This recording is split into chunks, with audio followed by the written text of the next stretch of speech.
வணக்கம் மாணவ செல்வங்களே. இன்றைய பதிவில் நம்ம இயல் 7 படைவேளம் கவிதை பேழை குறித்து தான் பார்க்க இருக்கிறோம். வீடியோவை ஸ்கிப் பண்ணாமல் பாருங்கள். வீடியோ பிடிச்சிருந்தா லைக் பண்ணுங்கள், கமெண்ட் பண்ணுங்கள், ஷேர் பண்ணுங்கள், மறக்காமல் சப்ஸ்கிரைப் பண்ணுங்கள். உங்களுடைய சந்தேகங்கள் ஏதாவது இருந்தாலும் கமெண்ட் பாக்ஸில் சொல்லுங்கள். இந்த கவிதை பேழை ரொம்பவே அழகான தமிழர்களின் வீரத்தை பற்றி நமக்கு சொல்லுது. தமிழர்கள் அறத்தையும் வீரத்தையும் தமது உடைமைகளாக கொண்டவர்கள். அவர்தம் வீரமும் போர் அறமும் தனிச்சிறப்பு வாய்ந்தவை. பகைவரை அஞ்சச் செய்யும் வீரமும் அஞ்சியோடும் பகைவரை துன்புறுத்தாத அறமும் தமிழரின் மாண்பினை நமக்கு உணர்த்துகிறது. இதை போற்றி பாடும் சிற்றிலக்கியமான கலிங்கத்து பரணியின் பாடல் தான் நமக்கு பாடப்பகுதியாக வச்சிருக்காங்க. இது சோழர்களுக்கும் கலிங்கர்களுக்கும் நடந்த சண்டை, அந்த போரை குறித்து நமக்கு விளக்குகிறது. பாடலை பார்ப்போமா? கலிங்கப்படையின் நடுக்கம். எது கொல் எது மாயை ஒன்று கொல், ஏரி கொல் மரளி கொள் ஊழியின் கடை, அது கொல் என அலராயிருந்தனர் அலதி குளதியோடேள் கலிங்கரே. அதாவது சோழப்படையின் தாக்குதலை பார்த்த கலிங்கர்கள் இது என்ன மாய வித்தையா அப்படின்னு ஆச்சரியப்பட்டாங்களாம். தம்மை எரிக்க வந்த தீயோ அப்படின்னு அஞ்சினார்களாம். சோழர் படை நம்முடைய உயிரை பறிக்கும் காலனோ அப்படின்னு பயந்தாங்களாம். நம்முடைய இறுதி காலம் நெருங்கி விட்டதோ அப்படின்னு நினைச்சு அலைந்து குலைந்து நடுங்கினார்களாம். தொடர்வது கலிங்கர் தோற்று சிதைந்தோடலை குறித்த பாடல். இது நம்முடைய மனப்பாட பகுதி.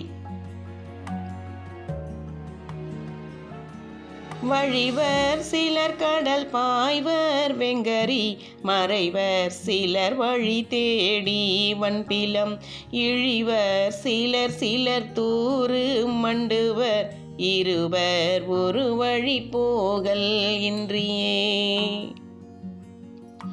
ஒருவர் ஒருவரினோட முந்தினர் உடலின் நிழலினை பெருவி அஞ்சினர், அருவர் வருவரெனாயிரஞ்சினர் அபயம் அபயம் என நடுங்கியே.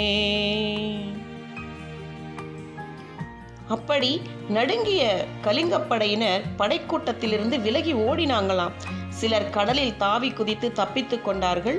சிலர் யானைகளின் பின்னே மறைந்து கொண்டார்கள். எந்த திசையில் போகிறது அப்படின்னு கூட தெரியாமல் செல்வதற்கு அரிதான மலை குகைகளுக்குள்ளேயும் புதர்களுக்குள்ளேயும் தப்பி ஓடினாங்களாம் கலிங்கர்கள். கலிங்க வீரர்கள் ஒருவரை முந்திக்கொண்டு ஓடினார்கள். தன்னுடைய நிழலையும் மற்றவர்கள் நிழலையும் பார்த்து தமிழர்கள் துரத்தி வருவதாக எண்ணி அஞ்சினார்களாம். தஞ்சம் வேண்டி வணங்கி நின்றார்களாம். அடுத்த பத்தி. மலைகள் அதிர்வன போல் உடன்றன வளவன் வீடு படை வேளம் என்றிருள், மூளைகள் நுழைவர்கள் போரில் என்று நம் முதுகு செய்யும் உபகாரம் என்பரே. இந்த பாடலை எழுதிய ஆசிரியர் ஜெயங்கொண்டார். இந்த பத்தியில என்ன சொல்றார் அப்படின்னா, சோழ மன்னனின் படையில் இருக்கக்கூடிய யானைகள் கோபமுற்று இடியைப் போல பிளிரினதாம். அந்த ஓசையை கேட்டு அஞ்சிய வீரர்கள் இருள் நிறைந்த குகைக்குள் சென்று மறைந்து கொண்டார்களாம். மீதம் இருந்தவங்க புறமுதுகு காட்டி ஓடி பிழைத்தார்கள் அப்படின்னு சொல்றாரு ஜெயங்கொண்டார். இந்த படைவேளம் அப்படிங்கிற செய்யுள் எழுதிய ஜெயங்கொண்டார் தீபங்குடி எனும் ஊரை சேர்ந்தவர். இவர் முதல் குலோத்துங்க சோழனுடைய அவைக்கள புலவராக இருந்தவர். இவரை பரணிக்கோர் ஜெயங்கொண்டார் என்று பலப்பட்டடை சொக்கநாத புலவர் புகழ்ந்திருக்கிறாராம். கலிங்கத்து பரணி 96 வகை சிற்றிலக்கியங்களுள் ஒன்றான பரணி வகையை சார்ந்த நூல். முதலில் எழுந்த பரணி இலக்கியமே இந்நூல் ஆகும். இது முதலாம் குலோத்துங்க சோழன், அவருடைய படைத்தலைவர் கருணாகர தொண்டைமான் ஆகியோரின் கலிங்கப்போர் வெற்றியை பேசுகிறது. இந்நூலை தென்தமிழ் தெய்வப்பரணி என்று ஒட்டக்கூத்தர் புகழ்ந்து சொல்லியிருக்காருங்க. கலிங்கத்து பரணி கலித்தாழிசையால் பாடப்பெற்றது. இது 599 தாழிசைகளை கொண்டது. போர் முனையில் 1000 யானைகளை கொன்று வெற்றி கொண்ட வீரரை புகழ்ந்து பாடும் இலக்கியமே பரணி இலக்கியம் ஆகும். என்ன மாணவ செல்வங்களே, பாடம் புரிந்ததா? மீண்டும் அடுத்த பகுதியிலே நாம் சந்திப்போம்.